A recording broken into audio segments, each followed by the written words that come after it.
Para hadirin dan hadirat yang dirahmati Allah Subhanahu wa taala, pada kesempatan kali ini kita akan membahas tema tentang sulitnya menjaga pahala amal ya. Lebih daripada beramal itu sendiri. Dan ini diambil dari perkataan Al-Imam Ibnul Qayyim rahimahullahu taala dalam kitabnya Al-Wabilus Shayyib pada halaman 20 dan seterusnya. Saya bacakan, beliau berkata, wa muhbitatul a'mali wa mufsidatuha aktsaru min an tuhsar. Sungguhnya penggugur-penggugur amal dan perusak-perusak amal itu lebih banyak daripada pembatasan, sangat banyak. Itu di luar dari kemampuan kita untuk membatasinya, sangat banyak. Kemudian beliau berkata dengan perkataan yang indah, walaisa sya'nu fil amal. Bukan yang penting adalah hanya sekedar beramal. Innama sya'nu fi hifdzil amal mimma yufsiduhu aw yuhbituhu. Tetapi yang paling penting adalah menjaga amal dari perkara-perkara yang bisa merusaknya atau menggugurkannya. Itu merusaknya bisa mengurangi pahala. Jangan sampai berkurang, apalagi sampai gugur. Ya. Demikian juga. Jadi amal itu bisa rusak dengan 3 model. Ya. Yang pertama, dia gugur. Ya. Ini sangat berbahaya. Yang kedua, dia berkurang. Tadinya amalnya sempurna jadi berkurang. Yang ketiga, yaitu dia berhenti. Tadinya berlanjut kemudian berhenti. Istiqomahnya berhenti. Ini semua menjadikan amal rusak ya. Kemudian beliau menjelaskan, jadi kata beliau walaisa sya'nu fil amal, bukan yang penting hanya beramal. Tapi yang lebih penting adalah menjaga amal jangan sampai rusak atau gugur. Setan tidak peduli seorang beramal sebanyak-banyaknya, berinfak sebanyak-banyaknya, tapi kalau ternyata dia berinfak, ternyata ria, ternyata dia beramal, ternyata ujub, maka gugur semuanya. Dia sang yang beramal hanya merasakan keletihan, pengorbanan tanpa hasil sama sekali. Yang jadi masalah bukan cuma tanpa hasil, bahkan menjadi minus. Karena ria dosa besar. Ya, seandainya seorang melakukan ria, amalnya hanya gugur saja, mungkin masih mending. Ternyata bukan cuma gugur saja, tapi juga mendapat dosa. Maka ini menjadi perhatian bagi kita agar kita sebagaimana kita serius beramal soleh, lebih serius lagi menjaga agar amal soleh kita terjaga. Beliau kemudian mencontohkan, Faria wa indaqqa. Ria itu contoh saja, satu saja penggugur amal. Ar-riya wa indaqqa, meskipun sangat halus, meskipun sangat tipis, muhbitun lil amal, ternyata menggugurkan amal ya. Sangat tipis ya. Ternyata menggugurkan amal saleh. Dan ini yang dikhawatirkan oleh Nabi SAW sampai Rasulullah SAW lebih khawatir daripada fitnah Dajjal. Ketika para sahabat sedang berkumpul terus ngobrol tentang Dajjal, dan Dajjal adalah fitnah paling besar yang muncul dalam kehidupan manusia. Ada orang ngaku sebagai Tuhan dengan kesaktian yang luar biasa akan muncul di akhir zaman. Maka Rasulullah mengatakan, ala ukhbirukum bima huwa akhwafu alaikum indi min fitnatil masih Dajjal. Wahai para sahabatku, mau aku kabarkan kepada kalian tentang fitnah yang lebih aku khawatirkan menimpa kalian daripada fitnah Dajjal. Qalu bala ya Rasulullah. Tentu, apa itu ya Rasulullah? Kata Rasulullah SAW, yaitu asyirkul khafi, syirik yang samar. Tipis, samar, tidak kelihatan. Kemudian Rasulullah SAW mencontohkan, yakumur rajulu fayusalli fayuzayyina salatahu lima yara minadhur rajulin ilaih. Seorang berdiri, kemudian dia solat, kemudian dia baguskan solatnya, karena dia tahu ada orang yang perhatikan dia solat. Ini riya yang sangat tipis, namun menggugurkan amal. Dia sangat tipis. Orang solat, dia ibadah. Tapi dia tahu ada orang perhatikan dia solat, dia baguskan apa? Solatnya. Dan dia akhirnya membaguskan solatnya karena orang tersebut. Karena dilihat oleh orang tersebut. Maka ini sangat dikhawatirkan oleh Nabi kepada para sahabat daripada fitnah Dajjal. Kenapa fitnah Dajjal hanya muncul sekali dan mungkin di akhir zaman. Adapun riya bisa berulang-ulang. Bisa berulang-ulang. Dalam seumur hidup seorang bisa melakukan riya banyak sekali karena setan terus menggoda. Ya. Kemudian dia berkata, wa huwa abwabun katsiratun la tuhsar. Adapun riya pintunya sangat banyak, tidak terbatas. Pintunya sangat banyak. Sampai saya punya tulisan tentang atau pengajian judulnya riya terselubung ya. Model-model riya yang terkadang kita tidak duga ternyata itu bagian dari riya. Intinya riya itu apa? Menampakkan amal supaya orang hormat sama kita, supaya orang memandang kita. Thalabul manzilah fi qulubin nas, yaitu ingin diakui oleh orang lain. Dan itu banyak ya. Contoh seperti seorang mengejek orang lain supaya dia yang dipuji. Apa itu si fulan? Tidak pernah sholat subuh di masjid. Maksud lu? Ya maksud gua sholat di masjid dong. Jadi yang mengejek orang, dia tidak bilang saya rajin sholat di masjid, tapi dengan cukup mengejek orang, maka di situ ada riya terselubung agar dia dipuji. Apa sih fulan pelit sekali? Ada orang minta-minta nggak pernah kasih. Maksudnya cerita itu gimana? Maksudnya supaya kalian pahami kalau saya tidak demikian. Itu namanya riya terselubung. Dan ini terkumpulkan pada dia dua dosa. Pertama dosa riya, kedua dosa ghibah. Dosa ghibah. Ini contoh ya. Contoh riya terselubung.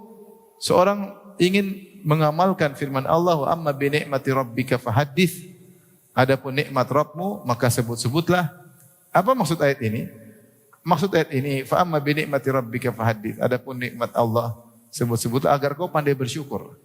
Agar kau pandai bersyukur. Kau berkata hada min fadli rabbi. Ini karunia siapa? Allah. Dia beluani ashkuru am akfur. Allah mengujiku dengan karunia ini, apakah bersyukur atau aku ingkar. Jadi terkadang kita menyebut nikmat-nikmat Allah agar kita mensyukuri Allah. Alhamdulillah ini dari Allah, alhamdulillah ini dari Allah. Tapi terkadang seorang cerita nikmat Allah bukan karena syukur tapi ujub. Saya alhamdulillah, saya sudah hafal sekian. Alhamdulillah, saya sudah begini. Ternyata dia cerita seakan-akan alhamdulillah tapi ternyata dia ingin ujub. Ya, ingin pamer bahwasanya saya sudah hafal sekian, saya sudah hatam buku sekian, saya sudah ngaji sama syekh sekian, syekh ini, syekh anu. Ternyata dia menyebutkan amal-amal dia seakan-akan mengamalkan firman Allah wa amma bi ni'mati rabbika fahaddits, ternyata maksudnya riya. Sama seorang pansos ya. Pansos apa pensos? Pansos ya. Pansos kepada gurunya. Oh guru saya ini, guru saya ini, guru saya ini, guru saya ini hafal Quran, guru saya ini soleh, guru saya adalah orang yang zuhud. Terus maksudnya ya saya muridnya lah. Nah, ini contoh. Sama pansos. Oh saya dekat sekali sama Ustadz Fulan. Saya dekat sekali sama Ustadz Fulan. Saya dekat sekali sama Ustadz Fulan. Kalau safar bareng saya terus. Maksudnya ya cuma kasih tahu aja. Nah, ini kadang-kadang dia panggung sosial ya. Ingin ikut dipandang dengan nebeng pada gurunya. Bahkan sebenarnya mengatakan seorang terkadang ujub ketika dia berkata, lihat itu orang kemarin yang mengganggu saya, sekarang coba lihat bagaimana dia. Sekarang dia sakit-sakitan. Lihat orang kemarin yang ngusir saya sekarang apa? Sekarang mati. Macam-macam. Kita enggak tahu, emang dia mati gara-gara ngusir kamu. Emang dia sakit-sakitan gara ngejek kamu? Belum tentu, mungkin ada ngejek yang lebih parah daripada kamu. Maksudnya seakan-akan saya wali dijaga oleh Allah sampai akhirnya orang pada berguguran gara-gara ganggu saya. Gak perlu gitu-gitu. Kita ini siapa? Mau saya riya itu terselubung ya, terselubung. Sampai di antaranya seperti disebutkan oleh para ulama, tadi malam saya sebutkan seorang biasanya saf pertama, tiba-tiba suatu hari dia terlambat saf ketiga, maka dia pun merasa malu. Ketika dia cek, dia malu sama jamaah. Lah kalau dia malu sama jamaah, berarti selama ini dia di saf pertama bukan karena Allah, tapi karena ingin dipuji. Lain halnya kalau dia malu karena Allah. Kalau dia malu karena Allah, berarti benar. Kenapa saya terlambat hari ini Allah? Sebagaimana perkataan Ibnu Qayyim, kalau orang tidak melakukan amal soleh, dia merasa tersakiti. Dia merasa sangat rugi. Kata Ibnu Qayyim rahimahullah ta'ala, wallahi law annal quluba salimatun la taqatta'at asafan minal hirmani. Demi Allah seandainya hati-hati itu bersih, maka dia akan tercabik-cabik karena terhalang dari ibadah. Dia tercabik-cabik sedih karena tidak bisa melakukan atau terhalangi dari melakukan satu amal ibadah. Bukan karena malu kepada manusia. Bukan malu kepada manusia. Sampai disebut juga dalam Mukhtasar Minhajul Qasidin atau Minhajul Qasidin disebutin ada seorang beramal soleh, dia sembunyikan. Akhirnya ketahuan. Ternyata selama ini dia rajin bersedekah. Ketika ketahuan akhirnya dia senyum-senyum. Dia gembira. Dia gembira. Timbul pertanyaan, ini gembiranya ini riya atau bukan? Tadinya amal soleh dia sembunyikan, terus dia apa? Ketahuan. Mungkin ada yang ini, ada yang shooting, ada yang apa, tahu-tahu tersebar ketahuan. Baik, dia kemudian tersenyum-senyum, ketawa. Dibahas oleh para ulama, ketawanya ini kenapa? Kalau ketawanya adalah karena, oh akhirnya orang pun tahu siapa saya, itu riya. Itu riya. Tapi kalau ternyata dia ketawa, subhanallah, dia bilang, saya sudah berusaha, ternyata semua keputusan di tangan siapa? Allah ya, saya tinggal tunduk kepada Allah. Atau dia ketawa, dia senang karena orang-orang kemudian memuji dia bukan karena dia mencari pujian, tapi berharap semoga pujian itu adalah tanda kebaikan. Karena Allah, Nabi berkata, antum syuhada'ullahi fil ard. Kalian adalah saksi Allah di atas muka bumi. Siapa yang dipuji oleh banyak orang tanpa dia inginkan, tanda bahwasanya dia disenangi atau dicintai oleh Allah Subhanahu wa taala.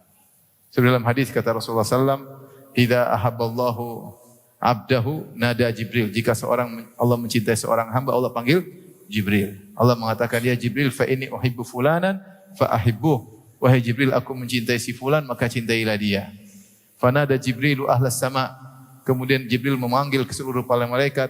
Jibril kasih pengumuman, "Innallaha ahabba fulanan fa ahibbuh." Sungguhnya Allah telah mencintai si fulan, maka wahai penghuni langit seluruhnya, 7 lapis langit, cintailah si fulan.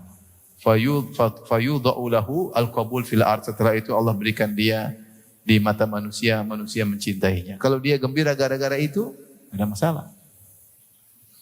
Sebagaimana ketika ada seorang mengetahui amal seorang kemudian dia puji, kata Rasulullah SAW, tilka ajilu busyral mu'min. Itu adalah kabar gembira yang disegerakan bagi seorang mukmin.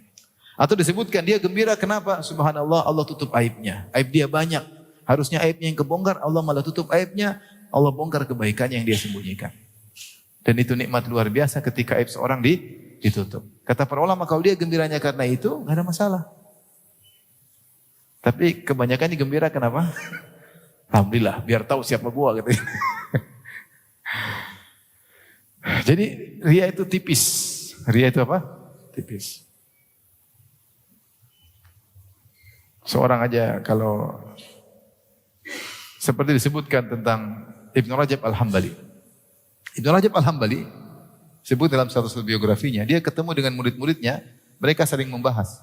Maka ketika ada pembahasan dia bahas permasalahan ilmiah sangat detail, dia bahas begini. Detail. Murid-muridnya terpukau. Karena Ibnu Rajab Al-Hambali terkenal, salah satu muridnya Ibnu Qayyim rahimahullah taala. Dia sering berkata, qala syekhuna, guru kami Ibnu Qayyim, orang alim punya buku banyak sekali. Di antaranya Fathul Bari syarah Sahih Bukhari, ada Fathul Bari Ibnu Hajar Al-Asqalani, ada Fathul Bari Ibnu Rajab Al-Hambali. Dan syarahnya luar biasa, menyaingi Fathul Bari, cuma dia tidak selesai. Tapi orang yang punya kitab Jamil Ulum wal Hikam, syarah Arba'in Nawawiyah, tidak ada syarah lebih bagus daripada syarah beliau. Ya. Dan banyak rasail beliau. Seorang dan juga ahli hadis, ya. Ya, ada Ilal Ibn Rajab, ahli hadis. Tapi Ibnu Rajab Al-Hambali ketika dia berbicara di depan murid-muridnya, maka dia menjelaskan dengan detail, muridnya terpukau. Suatu hari dia duduk di majelis amir atau majelis para penguasa. Dan di situ dia duduk bersama ulama-ulama yang lain. Sampai akhirnya disebutkan suatu permasalahan yang pernah dia bahas. Dia bahas. Ketika disebutkan masalah tersebut, mulai ulama yang bahas. Dia diam aja, dia tidak bahas. Murid-muridnya gemes, kenapa kok tidak bahas? Dia tidak bahas. Ketika keluar, murid-murid tanya, kenapa ya guru Anda tidak bahas? Kata dia bilang, itu majelis. Maksudnya khawatir bukan karena Allah. Adapun kita majelis ilmu, majelis karena Allah. Khawatir ketika dia cerita, masuk ujub, riya, maka dia diam aja. Subhanallah ya. Makanya dia bilang, siapa yang kagum dengan diamnya, hendaknya dia berbicara. Siapa yang kagum dengan bicara, hendaknya dia diam. Jadi benar kata Ibnu Qayyim rahimahullah ta'ala, beliau berkata, wa huwa abwabun katsirah la tuhsar. Pintu-pintu riya itu sangat banyak dan tidak terhitung. Seorang selamat dari satu riya, setan datang dengan warna yang lain. Sehingga terjerumus dalam riya berikutnya. Ya, berikutnya.